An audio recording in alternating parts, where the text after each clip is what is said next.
temos aqui um convidado, né? Pastor Paulo, convidado especial para nós.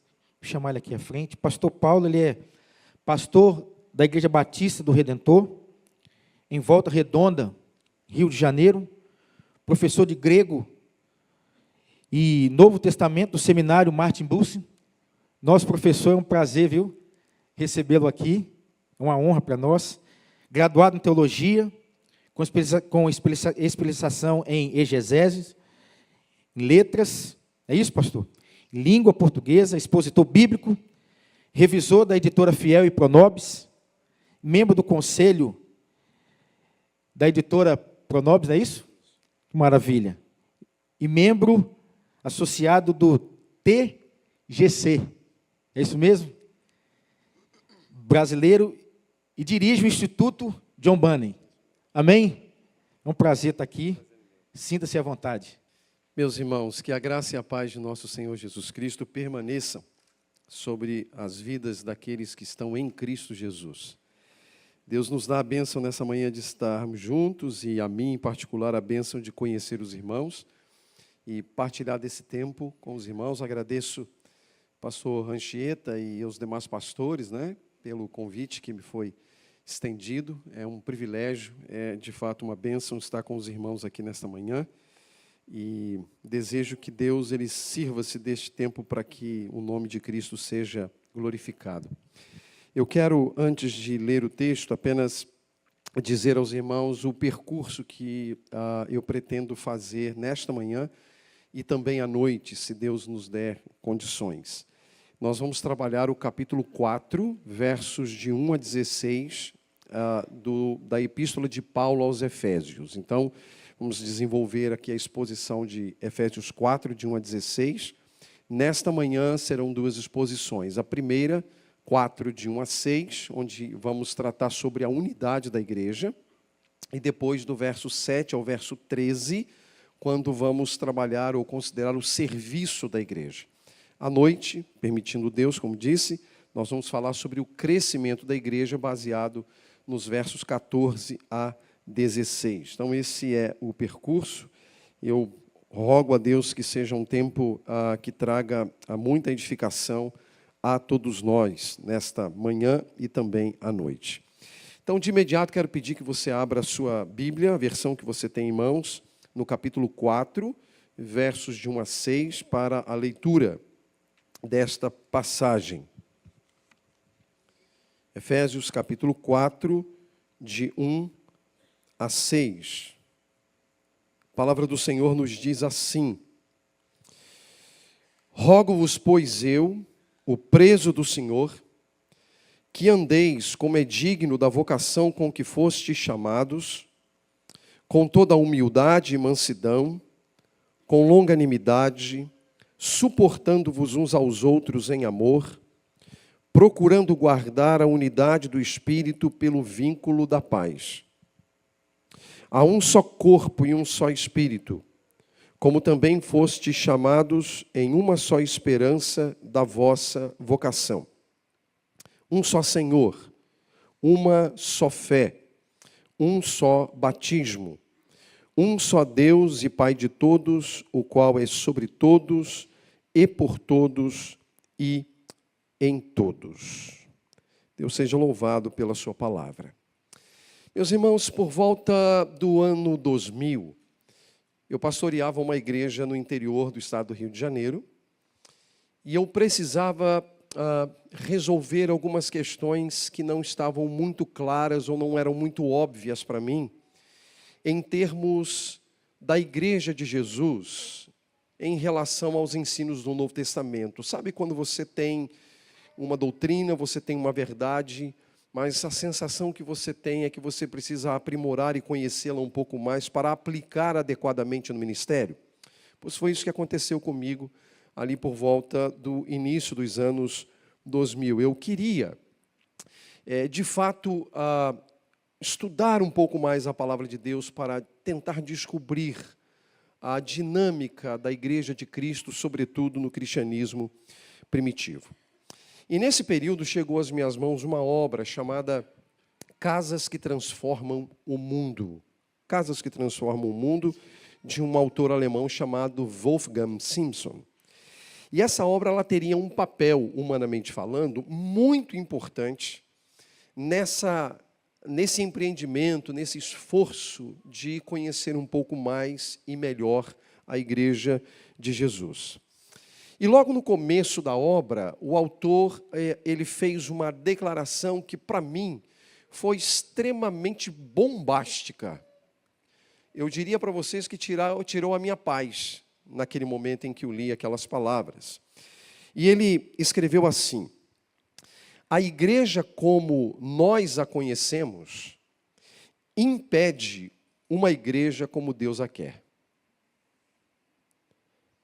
Uma igreja como nós a conhecemos impede uma igreja como Deus a quer.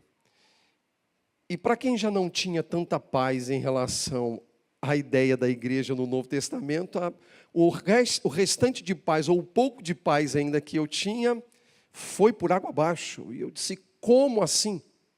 Como assim? Uma igreja como nós a conhecemos impede uma igreja como Deus a quer. Isso, de fato, fez com que eu ficasse estarrecido por um tempo. Entretanto, meus irmãos, o autor, ao escrever essa obra, não tinha e não tem, essa obra ainda é disponível, a intenção de condenar a igreja ou de tecer críticas destrutivas à igreja. Pelo contrário, à medida que eu continuei lendo a obra, eu descobri que ele apresentava uma beleza sobre a igreja de Cristo que eu mesmo, como pastor, não tinha ainda visto. E ele começou a escrever tanta coisa sobre a igreja, a falar tanta coisa sobre a igreja, não para promover desprezo à igreja, mas ao contrário, para amar ainda mais a igreja de Jesus, uma vez que as lentes que ele utilizava para poder fazer a leitura da igreja, ou a leitura sobre a igreja, eram as lentes do Novo Testamento. Uma igreja bela, uma igreja que representava e representa as riquezas da graça de Deus sobre pessoas como eu e também você. Por exemplo, ele mostraria que essa igreja ela é dinâmica e possui o dom da imortalidade, que ganha em estatura enquanto chora, e é capaz de florescer no deserto e se multiplicar no caos. E a certa altura do texto, ele escreveu assim: uma igreja que não apenas traz uma mensagem, mas é uma mensagem. Uma igreja cuja força é proveniente do seu inventor, que a equipou com um genial código genético espiritual, uma espécie de DNA celestial, que lhe permite transferir valores do céu para a terra e reproduzi-los aqui, em que as pessoas são os verdadeiros recursos e na qual apenas um único nome se destaca, e de modo magnífico: Jesus, o Cordeiro de Deus. Meus irmãos, ao escrever a sua epístola aos Efésios, Paulo parecia conhecer essa realidade de uma igreja que floresce no caos. Uma igreja que dispensa retórica religiosa de controle, retórica religiosa de manipulação. Uma igreja que não precisa de heróis humanos, nem de heróis carismáticos para preservá-la. A igreja é o tema principal da epístola de Paulo aos Efésios. Todos os demais assuntos que nós lemos em Efésios, como a obra da Trindade na redenção do pecador, a autoridade da igreja sobre principados e potestades, a salvação pela graça mediante a fé, o chamado dos gentios à fé, funcionam como espécies de satélites girando em torno da terra. É um lugar onde Cristo, ele é suficiente. Cristo basta. Parece haver também um consenso para o entendimento de Efésios, que o apóstolo Paulo tinha uma metodologia prática para tratar dessas coisas. O que os estudiosos têm dito, não é que Paulo na sua metodologia, ele costumava, principalmente nas suas epístolas mais tardias, aquelas que foram elaboradas mais para o fim da vida do apóstolo Paulo, quando ele já tinha uma vivência muito maior em relação à fé em Cristo, que as suas epístolas se dividiam em duas partes. Uma primeira parte ela era de caráter doutrinário, onde o autor Paulo ele costumava falar sobre o tema principal e os temas satélites em torno deste tema principal. No caso de Efésios, a igreja como tema principal e vários outros temas satélites no entorno da própria igreja. E a segunda parte das suas epístolas normalmente eram partes e são partes práticas, ou com aplicabilidade para a vida da igreja. Então, Paulo ele tem a tendência, à medida que a gente lê suas cartas, de pegar a parte final da epístola e aplicar aquilo que ele havia desenvolvido na parte inicial. Então, nós temos ali doutrina e prática nas epístolas de Paulo. E essa estrutura é importante em Efésios, porque o que nós vamos encontrar é exatamente isso. Nos capítulos de 1 a 3 de Efésios, Paulo é doutrinário. Ele vai falar sobre doutrina, e doutrina é importante para a igreja. Mas nos capítulos de 4 a 6, Paulo vai desdobrar em elementos práticos aquilo que ele ensinou nos capítulos de 1 a 3. Ora, pensem comigo, se assim é, o texto que a gente acabou de ler, 4 de 1 a 6, abre a parte de aplicação.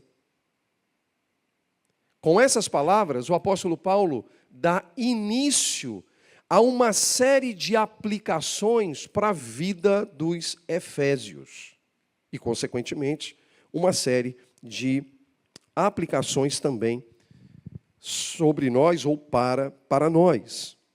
O texto trata da unidade da igreja. O ponto inicial, em termos de aplicação, é a unidade da igreja. Paulo precisa tratar da unidade da igreja porque a igreja de Éfeso parecia enfrentar algumas dificuldades sobre o tema unidade, principalmente porque agora, e isso vai ficar muito evidente na parte doutrinária, capítulo 2, a igreja enfrentava dificuldades sobre como lidar com a chegada dos gentios às comunidades judaicas que estavam crendo em Jesus. Para o judeu isso era difícil.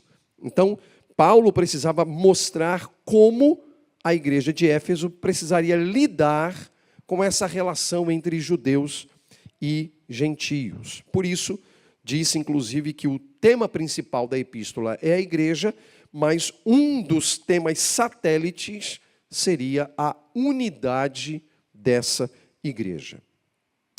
E, meus irmãos, desde o século passado, alguns esforços têm sido feitos para estabelecer a unidade da igreja ou para promover a unidade da igreja. Por exemplo, em 1948, o Conselho Mundial de Igrejas se reuniu na cidade de Amsterdã e foi fundado ali com o propósito de promover uma espécie de agenda ecumênica que fosse capaz de diminuir a fragmentação do movimento cristão, a fragmentação do cristianismo. 16 anos mais tarde, em 1964, o Papa Paulo VI assinou um documento chamado Unitatis Redintegratio, que na verdade era um decreto aprovado pelo Concílio Vaticano II em favor da união entre os cristãos. Mas sob que aspecto? Sobre a batuta do catolicismo romano, sob o governo do Papa, de acordo com os padrões estabelecidos, obviamente, por eles. Mas só que nós somos testemunhas de que esses esforços não tiveram êxito, porque nós continuamos lidando com essas questões que dizem respeito à unidade da igreja, e nem o Conselho Mundial de Igrejas, e nem o próprio Concílio Vaticano resolveram isso e não vão resolver. Não lhes é possível resolver. E por que não? Porque, meus irmãos, essas medidas frustradas apenas demonstram que a unidade da igreja não se fundamenta em documentos ou esforços humanos. não surge de concílios formados por representantes de igrejas, reunidos em uma cidade à parte, talvez reunidos ao redor de uma mesa farta com as mais deliciosas comidas que alguém seja capaz de fazer. A unidade sobre a qual o apóstolo trata se fundamenta na verdade do Evangelho e o seu chamado à participação no corpo de Cristo, sob os padrões de Deus, sob os padrões da Trindade. Essa unidade sobre a qual o apóstolo tratou também vai muito além das questões relacionais entre denominações. Vai muito além dessas questões, porque no caso da carta aos Efésios, dizia respeito à relação entre judeus e gentios predominantemente. E o texto que lemos, ele nos permite responder duas perguntas. Primeira, qual é o fundamento dessa unidade sobre a qual Paulo fala? E segundo, qual é o padrão dessa unidade? Então vamos responder a primeira pergunta. Qual é o fundamento da unidade da igreja? Quero que você acompanhe novamente versos de 1 a 3.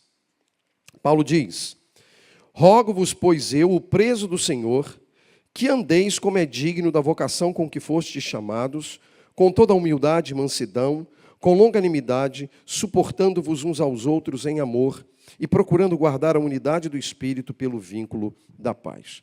É muito interessante que Paulo ele vincula o que ele passa a escrever com o que ele havia escrito. Essa expressão, portanto, né, ou pois, dependendo da versão que você tem em mãos, ela está vinculando o que Paulo está escrevendo agora com o que ele disse. É o que a gente chama de uma conclusão. Paulo aqui está agora apresentando as conclusões de tudo aquilo que ele havia escrito anteriormente. E Paulo, ao fazer essa relação, nitidamente o seu coração é um coração pastoral. Por que eu digo pastoral? Porque a expressão rogo-vos é a expressão de alguém que está transbordando de amor para com aqueles aos quais ele se dirige. O coração do apóstolo Paulo é um coração que está repleto de alegria e contentamento pelos irmãos de Éfeso. As orientações que ele passa a dar neste momento são orientações de um coração pastoral, de um coração que está pronto para cuidar e de um coração que está pronto para ir às últimas consequências em favor da fé e em favor de seus irmãos. Por essa razão ele diz, preso no Senhor, ou preso por causa do Senhor. Paulo foi um homem capaz de ir às últimas consequências, o que incluía sua própria vida, em favor da igreja de Jesus Cristo. Paulo fez isso. E qual é o rogo de Paulo? O que preocupa Paulo? Diz o texto, que andeis como é digno da vocação com que fostes chamados.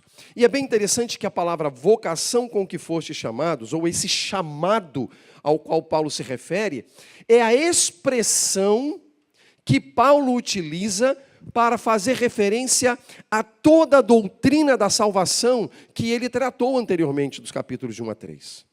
A ideia aqui, portanto, é usar essa expressão para dar conta das grandezas da obra de Deus na vida da igreja de Éfeso. Ele está, portanto, dizendo aqui que andeis como é digno daquela vocação, digno daquela salvação, digno daquela redenção. Porque para Paulo, aqueles que estão em Cristo têm uma forma digna de viver e anda de maneira a agradar o seu Senhor. É a dignidade amparada pelo Evangelho, é a dignidade amparada na verdade. O fundamento, portanto, da unidade da igreja, da unidade cristã, é a verdade. A verdade da redenção em Cristo. A verdade do Evangelho de nosso Senhor Jesus. Que andeis como é digno da vocação com que fostes chamados.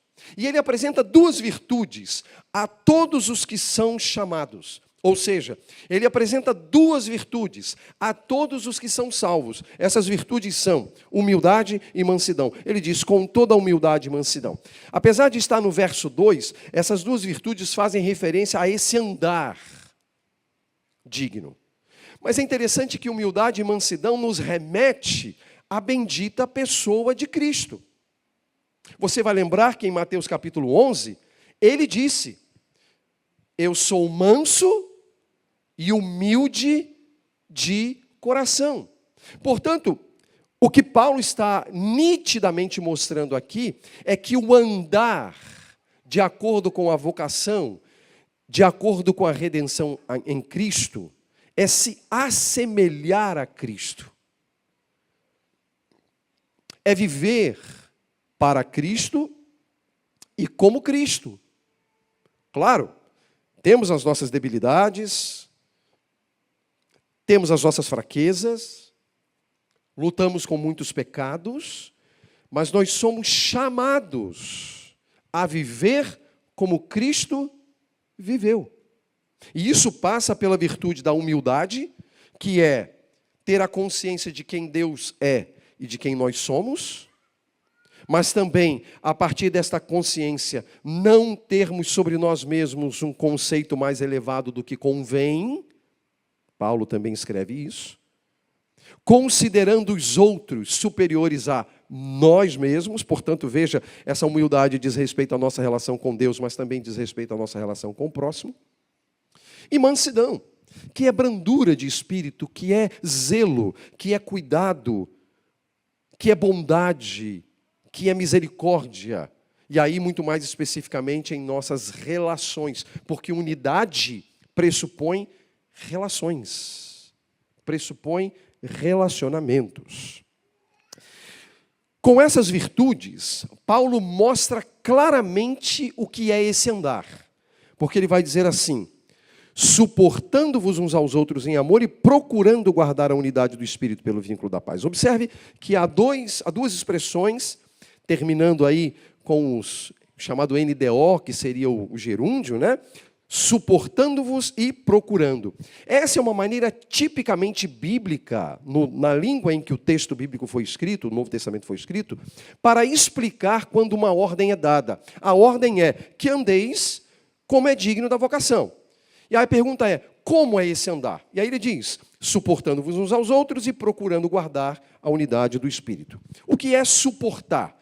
Suportar aqui não é aquela ideia que muita gente diz assim, aquele irmão ali, ele não é muito legal não, sabe? Ele é chatinho, sabe? Ele é enjoado, mas a Bíblia diz que a gente tem que suportar. Não é isso. Não é esse tipo de suporte que a Bíblia está falando. A Bíblia está falando de ser suporte. De alguém colocar a mão no seu ombro, jogar a força no seu ombro para que você o ajude a caminhar. É ser um suporte. E não se tornar uma pessoa suportável. São duas coisas diferentes. Então aqui quando ele diz suportando-vos uns aos outros em amor, é você, em amor, ser um suporte para o seu irmão. Em tempos de lutas, em tempos de dificuldades, em tempos de dúvidas, você ser um suporte. E Paulo, obviamente, está dizendo, você judeu, seja um suporte para o gentio, mas você, gentio, seja um suporte também para o judeu na comunidade de Cristo. Então não é suportar, nesse sentido que normalmente as pessoas usam, mas é de ser um suporte. Suportando-vos uns aos outros em amor. Mas ele também diz, procurando guardar a unidade do Espírito no vínculo da paz. A ideia aqui é de um esforço contínuo para preservar essa unidade. É trabalhar mais ou menos como que blindando essa unidade, fazendo todos os esforços para blindar a verdade. No caso, a verdade aí seria a unidade da igreja de Jesus. Isso é andar. Só que ele usa uma outra virtude para falar agora sobre esse suportar e guardar a unidade. Ele usa assim, ainda no verso 1, com longanimidade ou com paciência. Se humildade e mansidão estão ligados ao andar, no caso a paciência ou a longanimidade está ligada às ações desse andar, que é suportar uns aos outros e procurar guardar a unidade do Espírito no vínculo da paz. Então, com paciência, com longanimidade, com tolerância. Não é a tolerância que o mundo tenta projetar sobre nós. e cujo sentido tem sido mudado cada dia mais por conta dos sistemas e por conta das ideologias. Não é disso que Paulo está falando. Ele está falando da longanimidade cristã, da paciência cristã que deriva de Deus para os seus filhos. Então, o fundamento da unidade da igreja, meus irmãos, é a verdade. E a igreja não pode abrir mão da verdade. A segunda pergunta, né? Qual é o padrão dessa unidade? Versos de 4 a 6. Há um só corpo e um só espírito, como também fostes chamados em uma só esperança da vossa vocação. Um só Senhor, uma só fé e um só batismo. Um só Deus e Pai de todos, o qual é sobre todos e por todos e em todos. Observem, o Pai, o Filho e o Espírito Santo são citados aqui. No verso 4, o Espírito. No verso 5, o Senhor, que é uma referência a Jesus. E no verso 6, um só Deus e Pai. Pai, Filho e Espírito como sendo o padrão dessa unidade. Se há um lugar para o qual a Igreja de Cristo precisa olhar, quando nós pensamos em unidade, esse lugar é a magnífica, brilhante, alta, gloriosa relação entre o Pai, o Filho e o Espírito Santo. Aliás, essa realidade é o que Paulo está chamando de vínculo da paz. É um vínculo da paz. O vínculo da paz está pautado na Trindade Santa. E é interessante que para cada pessoa da Trindade há também uma tríade. Observe, há um só corpo e um só espírito, como também fossem chamados em uma só esperança. Então, corpo, espírito e esperança, né? Então, o espírito como pessoa, corpo e esperança. Depois, um só Senhor, uma só fé e um só batismo. Mais uma tríade. Senhor, fé, batismo. Depois, Deus e Pai de todos, o qual é sobre todos, por todos e em todos. E aí você tem, no caso aqui, sobre todos, por todos e em todos. Pai, Filho e Espírito. A Trindade Santa operando e sendo o local para onde a igreja precisa olhar para obter aí esta realidade do vínculo da paz. E é interessante que a palavra paz, ela, uma vez interpretada nesse contexto em que há judeus, que seria o shalom, né, em hebraico, seria e é um tipo de expressão que consegue conter em si todas as bem-aventuranças que Deus estabelece para o seu povo. É aquele estado de bem-aventurança ao qual nós somos levados em Cristo Jesus. Ou seja, justificados, pois, pela fé, o que escreveu Paulo, temos o quê? Paz com Deus. Paz com Deus. E isso, meus irmãos, traz um alívio a todos nós. Nós temos paz com Deus. Nós não somos pessoas que devemos viver atormentados porque deixamos de fazer uma coisa ali ou fizemos outra coisa lá. Não, é claro, nós temos que nos preocupar com a vida e temos que andar, Paulo diz, de um modo digno da nossa vocação, da redenção, de uma maneira que glorifique a Deus. Mas quando Deus nos trouxe esse estado de paz, Ele nos trouxe um estado de garantias e de paz mesmo. De paz com Ele e de paz com o outro. Por isso é possível a unidade na igreja. Porque Deus nos trouxe a essa condição. E a palavra que Ele utiliza é o vínculo, ou a expressão que Ele utiliza é o vínculo da paz. A unidade também se estabelece no padrão do vínculo da paz. Então é verdade e o vínculo da paz. Verdade e o vínculo da paz. Não é possível manter a unidade da fé, a unidade da igreja, a unidade cristã sem verdade. A verdade, ela é reguladora dessa unidade. E a igreja não pode abrir mão disso. Como não pode ignorar também que a unidade verdadeira, ela produz paz. Paz. Na igreja de Jesus. Eu quero brevemente fazer aqui 3 aplicações em relação ao que Paulo nos ensina. Primeiro, meus irmãos, eu quero dizer que a unidade da igreja está associada ao seu cabeça, que é Cristo, que é a verdade.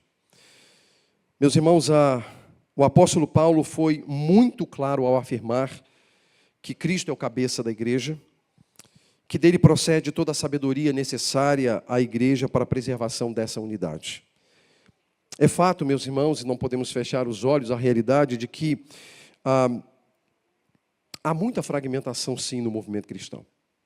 Há muita divisão no movimento cristão. Mas nem Jesus e os seus apóstolos ensinaram que devemos olhar para essa unidade como se fossem meras agências humanas, com sede CNPJ, por exemplo. A igreja é o corpo vivo de Cristo. São pessoas que nasceram do alto e que atenderam ao chamado do Evangelho, que se arrependeram dos seus pecados e creem na suficiência de Cristo. Não é possível falar de unidade sem falar na igreja como corpo de Cristo. E não é possível pensar que há um corpo de Cristo se não há um cabeça. E o cabeça da igreja, o diretor da igreja, no sentido daquele que dirige a igreja, o condutor da igreja, o que conduz a igreja, o senhor da igreja, é Cristo. A unidade se estabelece em Cristo. Em segundo lugar, essa unidade também é pactual. Essa unidade, meus irmãos, se fundamenta na comunhão. Comunhão pactual. A nossa comunhão, diz a Escritura, é tanto com o Pai quanto com o Filho. Deus veio a nós e nos permitiu andar com Ele. Essa comunhão é também com os nossos irmãos, gente amada por Deus, gente que é parte do corpo de Cristo, gente que serve uns aos outros sob as orientações do Evangelho, da verdade do Evangelho, do amor transbordante, do amor cativante, da alegria contagiante. Não é possível estar em comunhão com Deus e com o próximo sem ser parte dessa comunhão. E aqui eu preciso, muito brevemente, talvez corrigir algo que eventualmente nós encontramos entre muitos crentes, né? De que a comunhão seja um estado que nós também conseguimos criar. De fato, a comunhão não é um estado que a gente precisa criar. Eu não sei você, mas eu cresci num contexto evangélico em que se fazia jantares de comunhão. Vamos fazer um jantar para aumentar a comunhão. Vamos fazer um café para aumentar a comunhão. Vamos fazer um passeio para aumentar a comunhão. Irmãos, jantar, café e passeio não aumentam a comunhão. A comunhão é uma realidade na qual nós pertencemos ou não. Se estamos em Cristo, há comunhão. Se não temos a Cristo, não há comunhão, não se aumenta a comunhão comendo. Não se aumenta. Não estou dizendo que a gente não deva comer. Comer é bom. E a igreja é especialista nessa arte de comer. É bom. Mas não é isso que faz a comunhão. Não é. Não é. Meus irmãos, eu estou conhecendo vocês agora. Mas desde que eu criei em Cristo, desde que você creu em Cristo, nós já tínhamos comunhão. Não nos conhecíamos. E nessa vida, nós temos comunhão com irmãos que provavelmente jamais veremos. Provavelmente não, certamente não veremos neste mundo. Nós os encontraremos na eternidade, mas aqui neste mundo não nos veremos. Mas nós temos comunhão, porque a nossa comunhão é com o Pai e com o Filho. E todos os que estão no Pai e no Filho têm comunhão uns com os outros. Jantar é bom. Café é bom. Passeio é bom. Mas isso não aumenta e nem diminui a comunhão. Comunhão é um negócio em que você está nela ou não. Se está em Cristo, está. Se não está em Cristo, não tem café que resolva. Não tem jantar que resolva. Não tem passeio que resolva. É Cristo. A igreja tem uma unidade que é pactual em Cristo. E, finalmente, e é um desafio a todos nós, meus irmãos.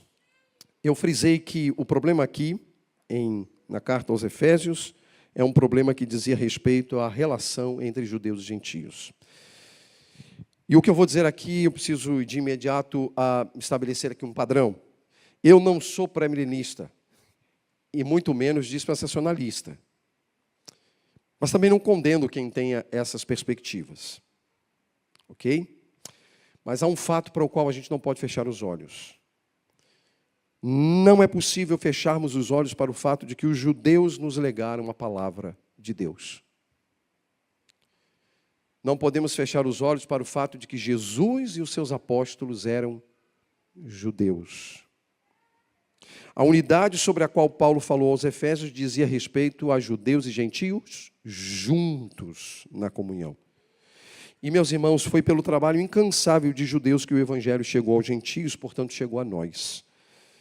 Agora, meus irmãos, nós precisamos fazer com que o evangelho volte para eles.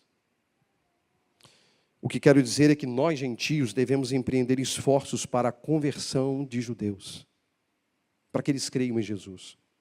Um judeu não será salvo porque é judeu. Um judeu será salvo porque crê em Jesus. E nós temos o dever de lhes pregar o evangelho, para crerem no Messias que foi prometido originalmente a eles. Esse é um esforço para o qual a gente não pode fechar os olhos. Eles nos pregaram o evangelho. Muitos deles hoje estão longe do evangelho. Mas a Bíblia diz que no final dos tempos haverá um rebento, haverá um remanescente. Mas só poderá haver um remanescente se crerem em Jesus.